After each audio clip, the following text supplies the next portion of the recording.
네, 안녕하세요. 오늘은 10월 4일 새벽 4시 53분입니다. 음, 저는,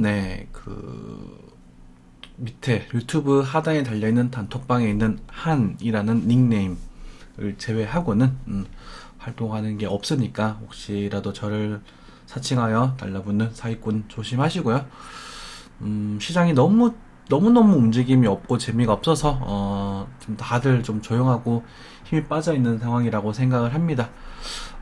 이럴 때일수록 긴장하시고, 우리가 어떤 장기적인 어떤 흐름에 있어서, 우리가 매집할 수 있는 좋은 기회가 될 테니까, 어, 좀 그런 기회를 한번 잡아보시는 게 어떨까 싶습니다. 자, 뉴스 살펴보도록 하겠습니다. 맥스카이저 미 양적 완화 중, 비트코인 10만 달러 될 것이다. 자, 미국의 달러가 궁극적으로 붕괴되면 비트코인 가격이 더 크게 쫓아졌을 수 있다.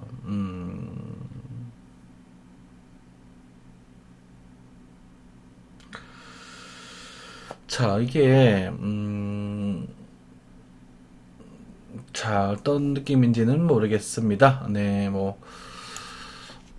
달러가 약해질 거라고 저는 생각을 해요. 달러가 약해지고, 왜냐면 미 증시에 대한 이야기를 좀 드릴 수도 있는데, 달러가 어떠한 선을 넘어서면 굉장히 약세를 보여주지 않을까라는 생각은 하고 있습니다. 지금 당장은 아니고요. 시간이 조금 걸리겠지만, 나스닥 차트 같은 경우도 보시면 관심 있으신 분들은 아시겠지만, 제가 작년부터 8200 위짜리에서는 작년부터는 아니구나. 올 한 여름 따뜻할 때 전부터 저희 서울 스터디 있었을 때부터 8200 위에서는 인생 매도 포인트다 이런 얘기를 하면서 나스닥에 대한 이야기, 조정에 대한 이야기를 많이 했었습니다.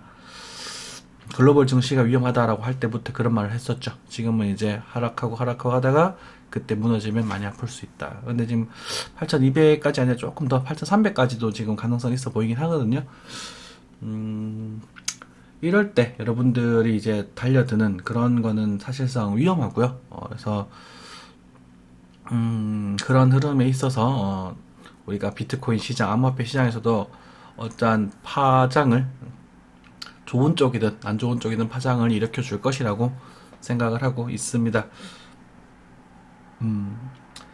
여러분들 다우 이론이라는 걸 들여보셨는지는 모르겠지만 오늘 이제 공부방을 진행을 하면서 첫 수업을 진행을 하면서 다우 이론에 대한 이야기를 하고 저희가 이 이론에 따르면 우리가 어떻게 해야 될 것인가에 대한 고민을 조금 해봤어요. 여러분들께서는 그 다우 이론을 그냥 뭐 누구나 다 아는 게 아니냐 그렇게 생각하시면서 별로 대수롭지 않게 여기실 수 있겠지만 그 다우 이론에는 굉장히 중요한 이야기가 있습니다. 우리가 이제 보면은 이제 상승 일장의 매집기, 상승기, 과열기, 그리고 분산기, 공포기, 침체기 이렇게 6가지 구간으로 나누고 있거든요. 그럼 여러분들이 언제 사고 싶으냐라는 어떤 주가에 대한 가치가 있다라는 그런 얘기를 하는 곳에 있어서 가치가 있다라는 그런 기본적 분석은 기본적으로 하셔야 되고요. 그거는 기본인 거고, 그거 말고 이제 철저하게 트레이딩 관점에서 펌핑만 먹고 튀어나오겠다라 하시는 분들은 그분들 나름대로의 노하우라든지 손절이라든지 그런 목표치에 성장되는 그런 게 있을 겁니다. 그게 아니고서는 철저한 기본적 분석을 해서 기본적으로 예를 들어서 코인이니까 우리는 메이저가 메인이 코인이니까 코인 쪽에서 이게 가치가 있다라고 믿으신다면 내가 언제 투자를 해야 되는 것인가에 대한 고민을 좀 해볼 필요가 있어요. 그 다우 이론에 따르면 제가 개인적인 주장을 하는 게 아니라 다우 이론에 따르면 칩체는 아무런 가격의 변화도 없고요. 거래도 완전히 없는 상태. 그리고 등락도 너무너무 약해져서 움직임조차도 없는 상태를 침체기라고 합니다. 근데 그 침체기를 지나서서 다시 한 번의 공포기가 올 수도 있겠지만 그거는 모를 일이잖아요. 한 번 더 무너져 버리면 그거는 세상 어떻게 될지 알 수는 없는 부분이니까. 하지만 그 침체기에서 이렇게 여러분들이 뭔가 액션을 취하려고 하시는 거는 사실상 무리죠. 적어도 우리가 고점에서 매수했던 물량의 뭐 손실률이 뭐 50% 이상 된다면 거기서는 파시는 게 아닙니다. 사셔도 안 돼요, 그분들은. 아시겠죠? 예를 들어 우리가 이제 어느 정도 수익을 거두고 이제 수익권에 있는 사람들, 그러니까 내가 본전을 자꾸 생각하는 게 아니라 뭐 예를 들어 1,000만 원 넣어서 뭐 1,100만 원이라도 수익권 있는 사람들은 이 구간을 일정한 라인에 대한 신호와 뭐 거래량의 증가라든지 좋은 신호가 뭐 100점 만점에 한 6, 70점 정도만 보여도 우리가 분할 매수라는 걸 진행을 하면서 내 수익에 대한 수익금을 담보로 내가 더 여기만큼 빠지면 10% 빠지면 내가 손실을 칠게, 그런 원칙을 지키면서 베팅을 할 수도 있는 구간입니다. 그러니까 부정보다는 긍정, 그러니까 앞으로 시장이 더 좋아질 것이라는 긍정이 좀 더 많은 구간이기는 해요. 그렇지만 이런 자리에서 뭔가를 막연하게 기다리고 있는 그런 좀 아픈 사연을 들고 있는, 이제 속된 말로 물려있는 분들, 그죠? 물려있거나 손실을 보고 있는 분들은 굉장히 괴로운 시장일 거고요. 뭐 저희 같은 사람들, 뭐 일단은 뭐 트레이딩의 관점에서 차트를 보고 있는 사람들은 별로 관심이 없는 시장이에요. 이 시장이 굳이 왜? 그죠? 굳이 왜? 이런 답답한 시장 굳이 왜? 좀 움직임도 있고 비율도 맞춰지면서 우리가 엘리어트 파동에 대한 그 고가와 저가에 대한 그런 파동들의 움직임은 어느 정도는 예측할 수 있는 구간, 견적이 이제 그런 게 이제 쉽게 말해서 충격파의 구간이라고 하기는 하는데, 뭐 ABC파도 마찬가지지만 이런 거래량 없는 아주 침체된 이런 구간에서 굳이 무리해서 트레이딩을 할 필요는 없다라는 거죠. 이런 얘기를 왜 말씀을 드리냐면, 장기적으로는 굉장히 이런 조정기가 필요한 구간이야. 이제 이런 조정기가 지나서 다시 한번에 들은 뭐 강세, 이제 침체기가 끝나게 되면 매집기가 오고, 매집기가 오면 상승기가 오거든요. 그 상승기를 기대할 수 있는 구간이라는 거야.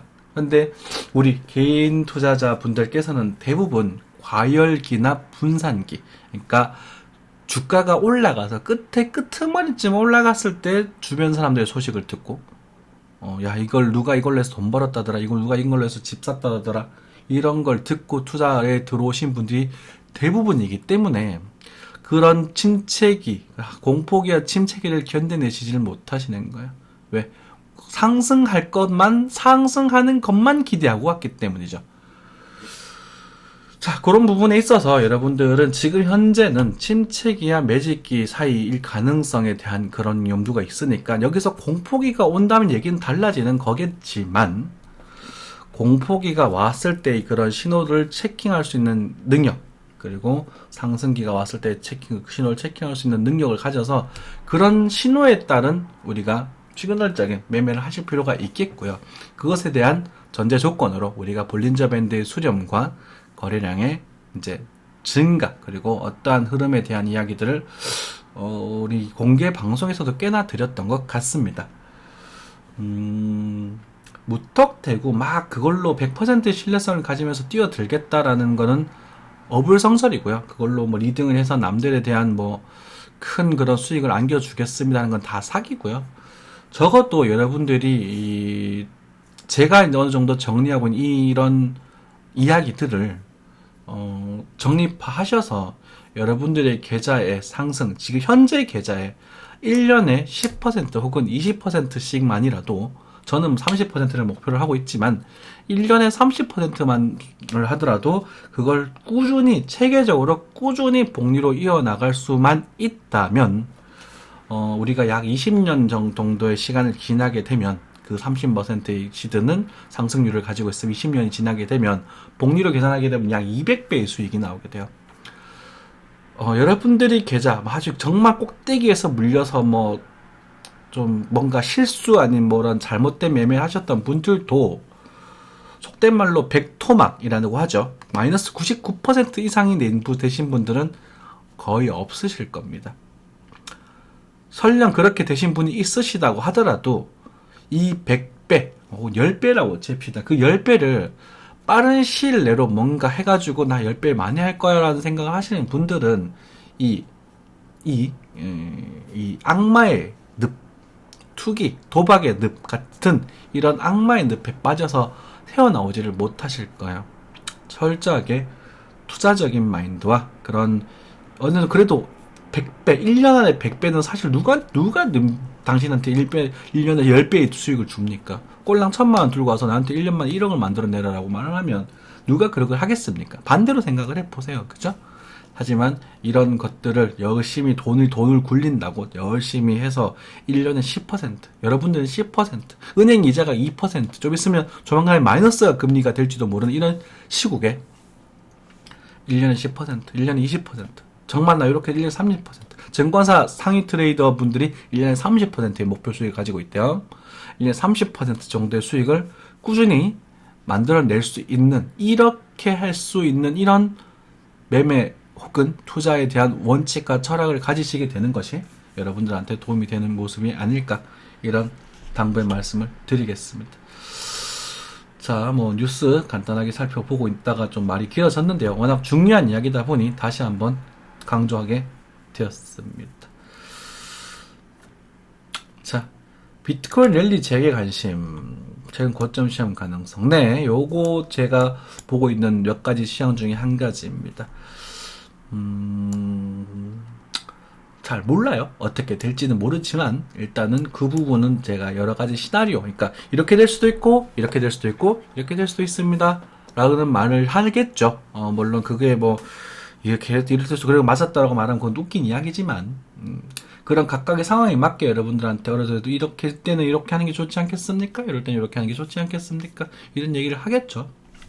그러면은 그 부분에 있어서 이 파동에 대해서 내 계좌가 다만 5%라도 늘었다면 그러면 성공하신 거잖아요. 남들이 2배를 먹든 3배를 먹든 그건 관심 없는 거고, 내가 내 계좌가 늘어서 벌어서 그걸 인출해서 내가 요긴하게 사용했다면, 혹은 뭐 다른 투자로 돌려서 아니면 복리를 이어나갈 수 있다면 그걸로 성공하는 거거든요. 그러니까 그 대형 요령에 대해서 좀 고민을 많이 하시고요. 네. 비텐드 빗썸 지도사 지분 1200억 원이 저 진수 코스닥 우회 상장하는가 이런 얘기 있고, 바이낸스 한국 진출 공식화, 뭔가 움직임이 심상치 않은 움직임이 오고 있습니다. 거래소들의 세력이 얘기했지만 그죠? 네. 뭐런 찌라시적인 뉴스들이라도 뭔가 이제 팩트적인, 이제 팩트는 아니, 아직 확실한 팩트는 아니지만 바이낸스 한국 진출, 비텐트 빗썸 인수, 그죠?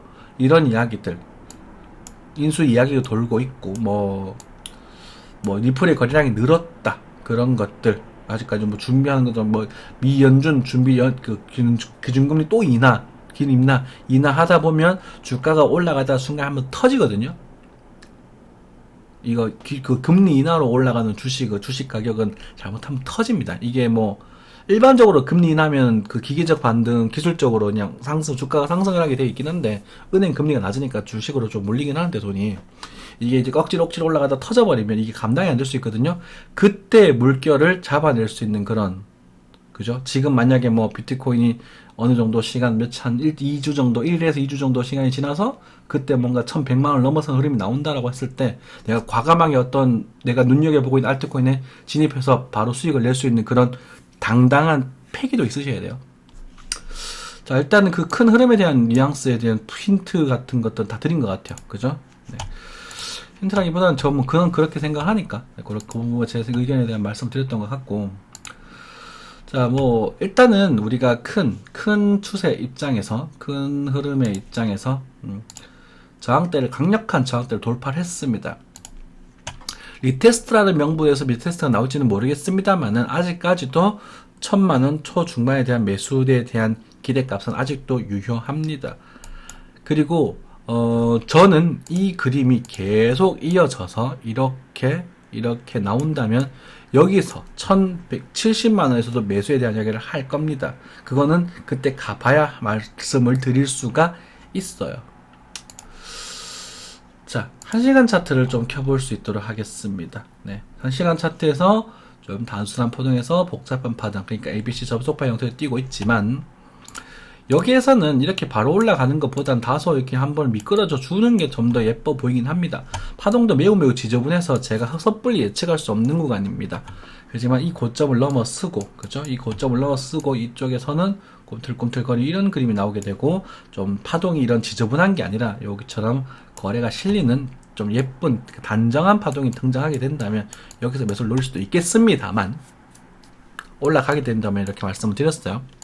있겠습니다만 저는 일단은 이 자리 1000만원 초중반 자리를, 초반 초중반 자리를 일단 아직도 매수 자리로서 염두를 하고 있습니다.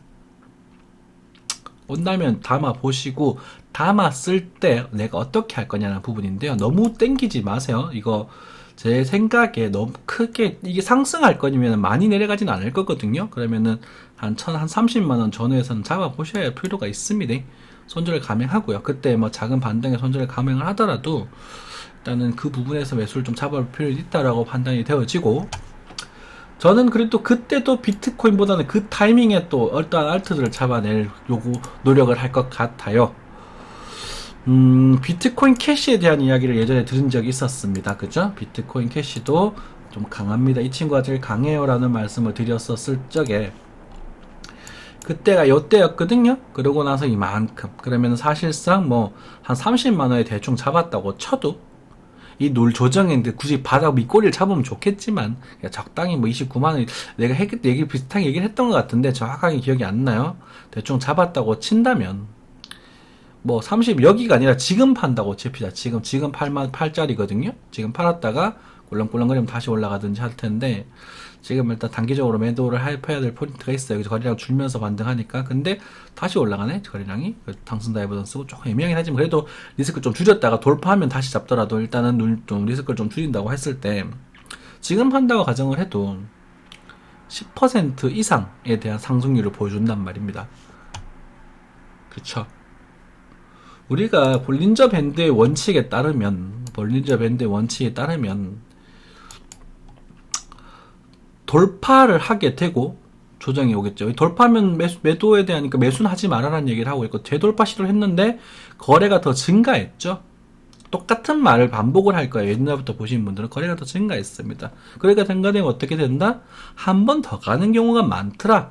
그리고 거래가 증가된 고점, 그 다음 거래가 감소된 고점이 나타나게 된다면 이 자리는 리스크 관리해주는 게 좋더라.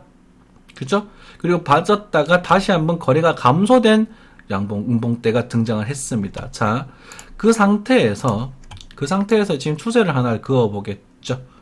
근데 추세가 어떻습니까? 깨어졌단 말입니다. 다우 이론에 따르면 차세가 깨어졌단 말입니다. 추세가 깨어졌고, 이제 공부방에 계셨던 분들 오늘 방송 보시면 그 다우 이론의 적용 예를 한번 꼼꼼하게 보실 수 있으실 겁니다. 앞으로 수업을 이렇게 진행을 할 거예요. 기본 이론하고 차트에서 그대로 좀 적용시켜보는. 그냥 보시는 분들은 뭔 말이야? 이럴 수도 있겠지. 궁금하시면 네, 의뢰 주시고요. 자, 그러면 이 자리는 어떤 자리다? 오늘 말씀드렸죠. 전형적으로 말씀드렸죠. 똑같은 얘기를 했으니까 매도해야 된다. 그쵸? 매도해야 된다. 엘리어트 파동에 따르면, 그죠? 30만원대 초중반 자리는 또 한 번의 매수를 노릴 수 있는 자리가 되겠고, 이 자리는 수렴의 이탈 방향에 따라서 오지 않고 올라갈 수도 있다. 그럼 여기서는 또 세부적인 모습을 보면서 매수를 또 이야기할 수도 있다. 이동평균선 상태가 역별에서 정별로 바뀌고 있는 아주 멋진 구간이기 때문에 비트코인 캐시는 다시 한번 매수를 노려볼 수 있는 좋은 모습이다. 비트코인 캐시를 아주 좋아하시는 분들은요, 이 자리를 기다리지 않고 여기서라도, 그죠? 여기는 팔았지만 여기서라도 살짝 매수를 담가 보실 수도 있을 겁니다. 기다렸던 조정이잖아요. 아주 기다렸던 조정 아닙니까? 물론 저는 이게 깨어질 가능성이 크다고 봅니다.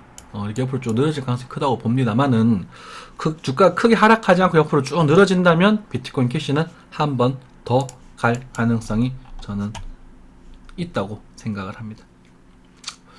물론 이 매물대를 완전히 넘어서지는 못했기 때문에 아직까지 뭐 낙담할 수는 없지만 충분히 우리가 베팅할 수 있는 그런 가능성이 있는 구간이 되겠고, 만약 뭐 이것도 한 뭐 언제일까요? 한 11월 한 초 중순 정도 사이 전에 30만원 하단을 준다면 31만원부터는 매수를 노리겠지만 하단을 준다면 잡아보시고, 알죠? 반등에는 익절 로스라는 것은 우리가 반등에서 일정한 비율, 저는 같은 경우는 23% 정도로 쓰는데, 익절 로스가 나오게 되면 일부를 청산함으로 인해서 일부 그 계산하셔야 돼요. 직접 내가 이 저점에 손절을 맞출 수 있는 그런 가격, 본절과 손절을 맞출 수 있는 가격에다가 익절 로스를 해버린 겁니다.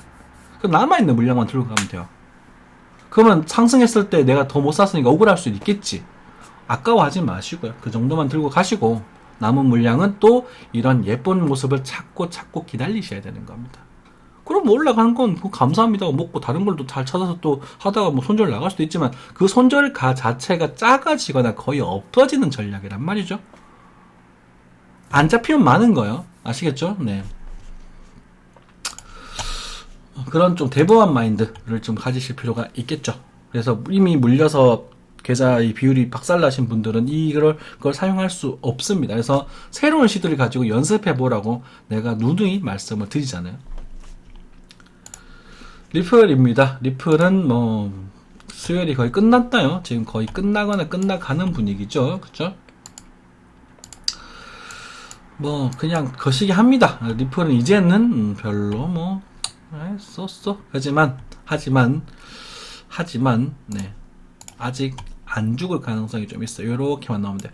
거래량만 보세요. 리플은 14일 정도에서 거래량이 증가되는 흐름이 나오게 된다면 리플은 한 번 더 올라갈 수 있을 겁니다. 요것만 보시면 돼요. 거래량 증가되는 봉 하나만 보시면 될 것 같습니다. 다른 거 신경 안 쓰셔도 됩니다. 리플은요.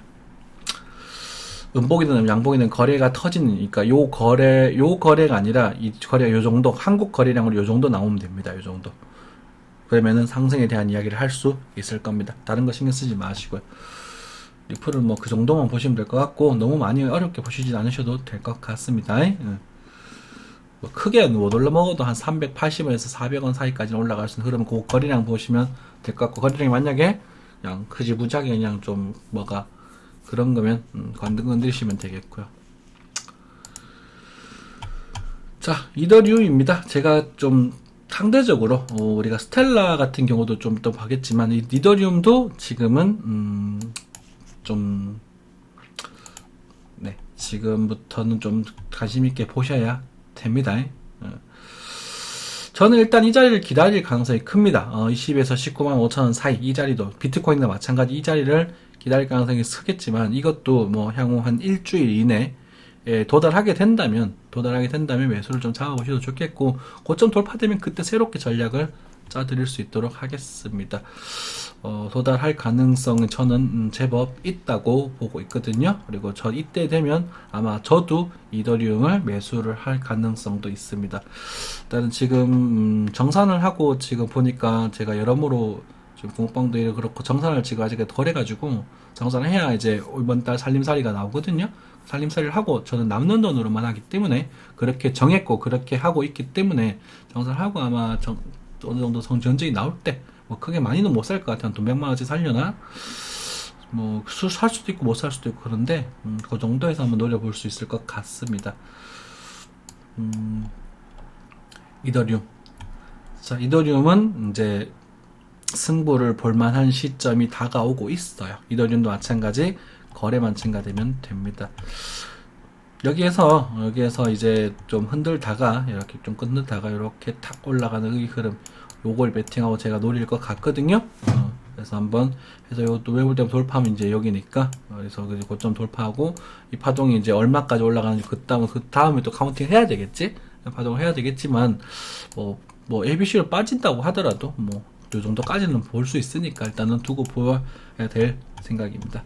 큰 대파동이 40, 24, 24가 당승 다이버전스를 만들어 주고 있어요. 그죠?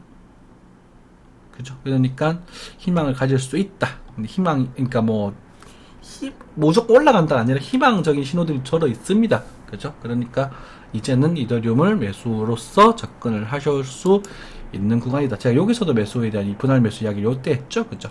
31일자 10월 말쯤에.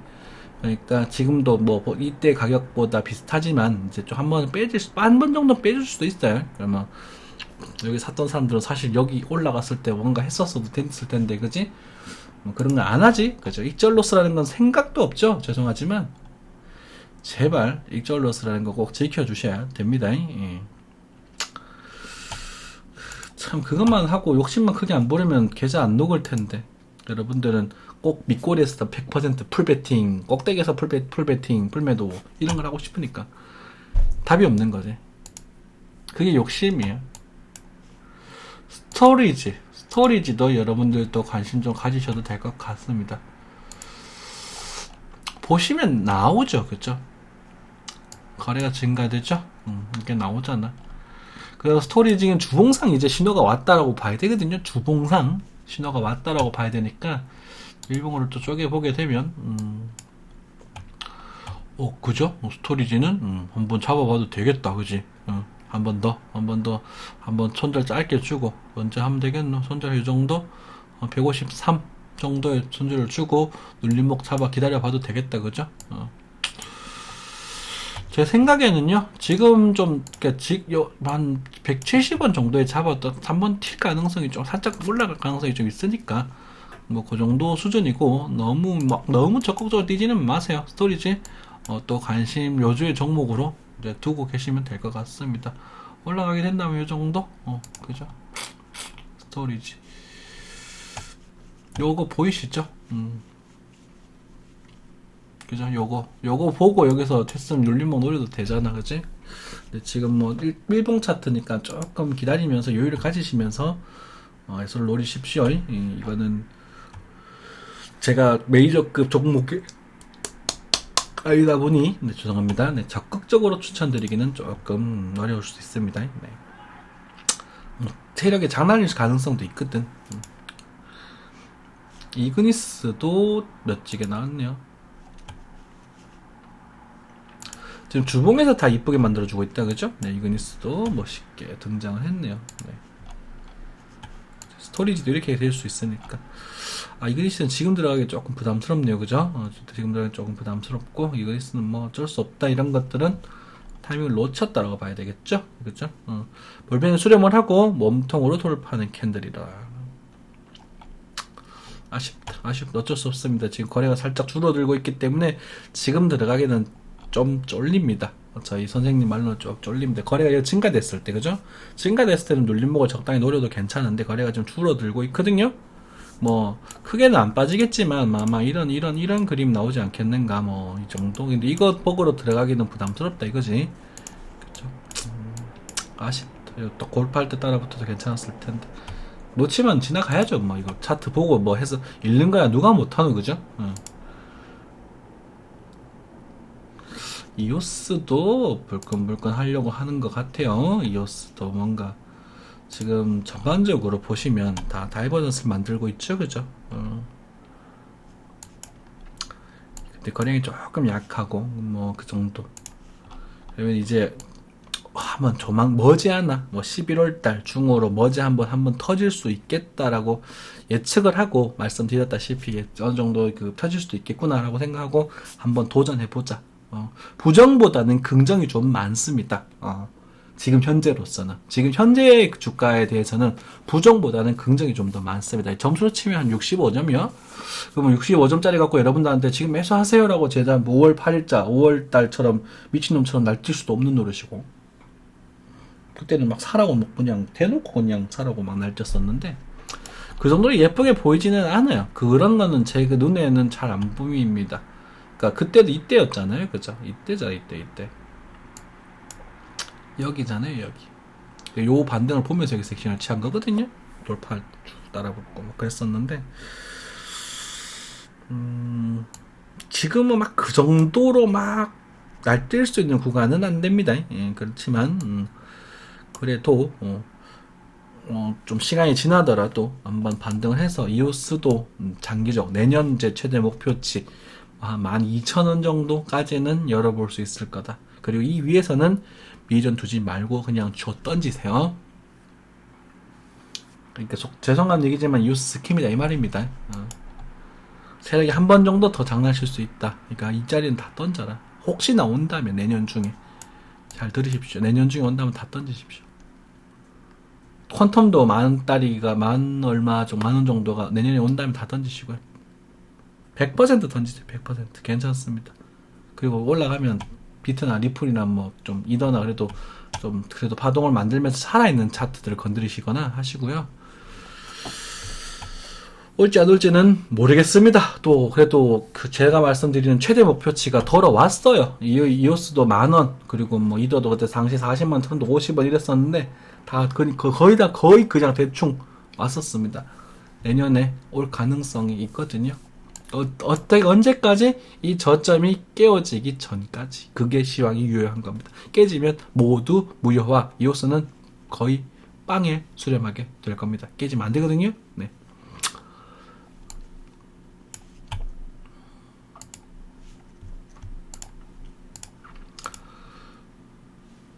뭐 SV 이야기 또 드릴까? SV도 뭐 그때 언제였지 이거?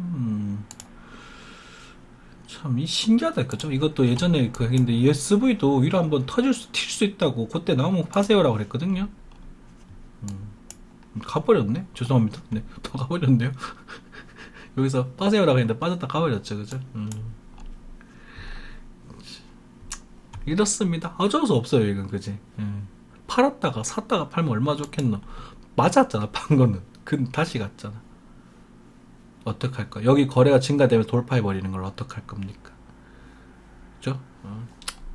아쉽지만 SV도 빠이빠이. 네.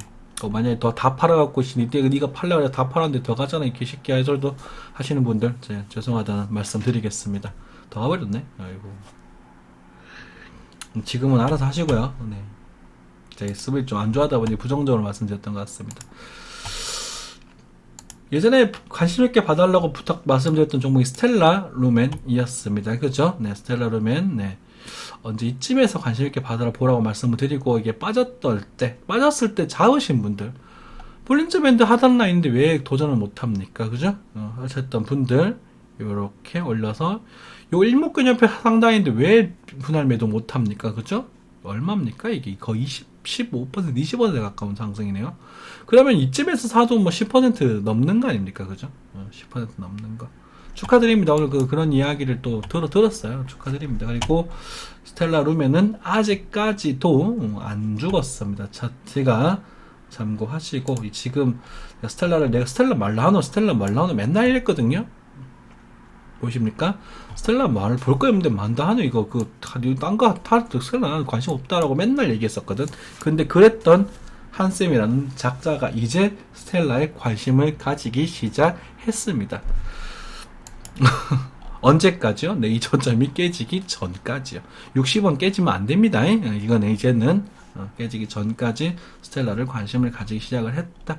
제가 CL님이 스텔라를 좋아해서 제가 스텔라 차트 어때 보이십니까? 라고 제가 여쭤보기도 했거든요. 근데 자기도 뭐 얘기를 하더라고요. 제 생각에는 비싸게 얘기를 하더라고요.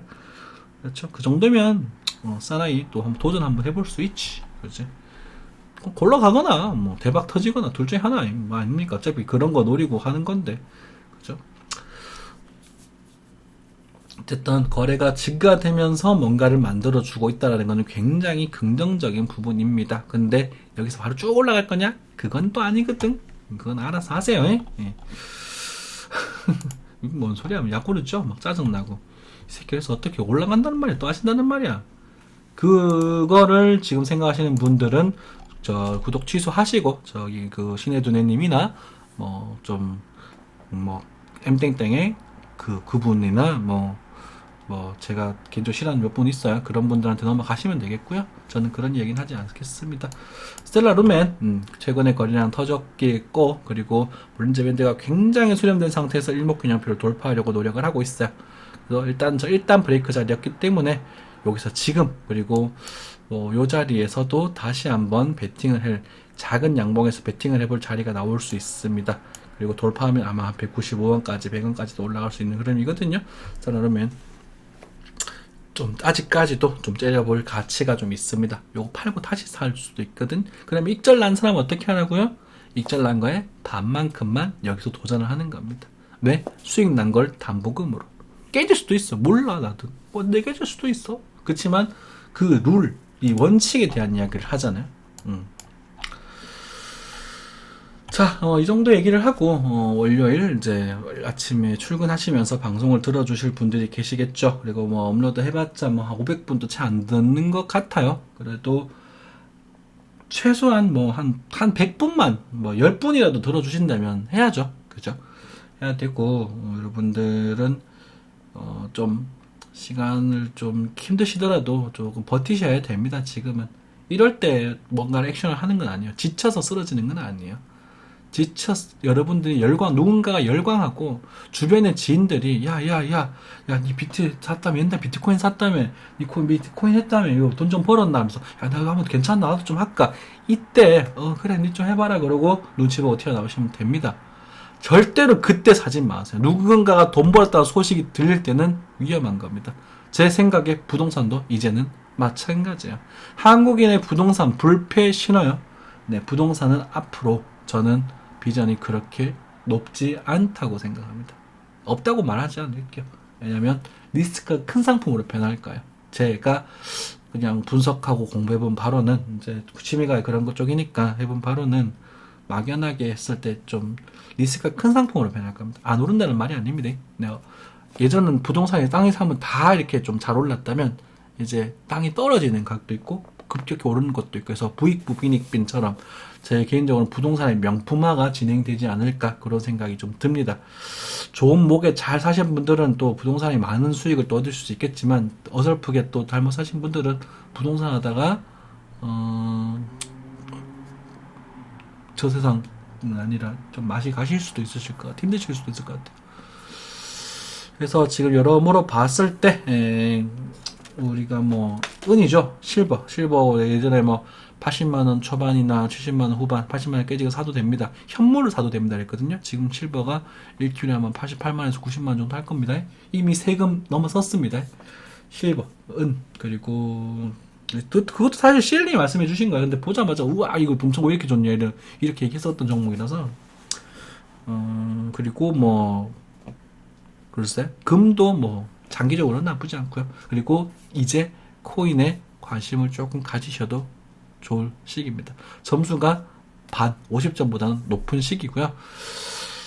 우리가 이제 이제 도박을 하는 건 아니잖아요. 남들이 도박을 한다고 욕을 하도 우리는 도박을 하는 게 아니라 투자를 하고 있는 거기 때문에 너그러운 투자자의 마인드로 우리가 비트코인을 바라봐 주시기 바라겠습니다. 네, 고생 많으셨고요. 헛소리 들으신다고.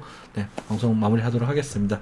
한 주 잘 보내시고, 네, 다음 주에는 좀 더 나은 상황으로 바라볼 수 있기를 바라겠습니다. 감사합니다.